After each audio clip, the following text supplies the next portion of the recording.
প্রতিদিন একই রকম বরবটি ভাজি ভর্তা খেতে খেতে বোর হয়ে গেলাম, তাই আজকে অন্য কিছু ট্রাই করলাম। সরিষা, গোলমরিচ, বাদাম, টমেটো ব্লেন্ড করে একপাশে রেখে দিয়েছি। কড়াইয়ে দিয়ে দিয়েছি সরিষার তেল। কেটে রাখা বরবটিগুলো লবণ দিয়ে হালকা পরিমাণে ভেজে নেব, জাস্ট পানিগুলো শুকিয়ে নেব। খেয়াল রাখতে হবে বরবটির সবুজটা যাতে থেকে যায়। বরবটিটা ভাজা হয়ে গেলে কেটে রাখা আলুগুলো হলুদ লবণ দিয়ে ভেজে নিচ্ছি। ওই তেলের মধ্যে আমি দারচিনি, এলাচ, শুকনো মরিচ, তেজপাতা দিয়ে হালকা নাড়াচাড়া করে ব্লেন্ড করে রাখা মশলাগুলো দিয়ে দিব।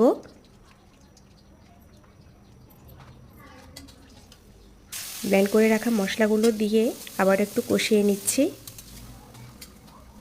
দিয়ে দিব হলুদের গুঁড়া, মরিচের গুঁড়া, জিরার গুঁড়ি, পরিমাণ মতো লবণ, আদা,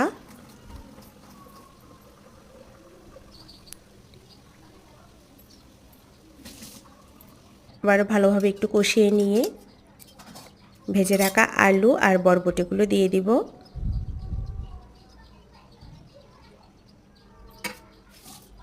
ভালোভাবে নাড়াচাড়া করে একটু করে কষিয়ে নিয়ে কাঁচামরিচ ফালি দিয়ে দিয়েছি। পরিমাণ মতো জল দিয়ে দিব।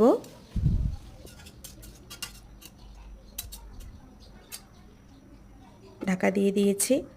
20 মিনিট পর এসে হালকা চিনি দিলাম। চিনি দিলে কি হয়, নিরামিষ তরকারির স্বাদটা কিন্তু বেড়ে যায়। গরম মশলার গুঁড়ো দিয়ে দিয়েছি। নাড়াচাড়া করে এবার নামিয়ে নিব।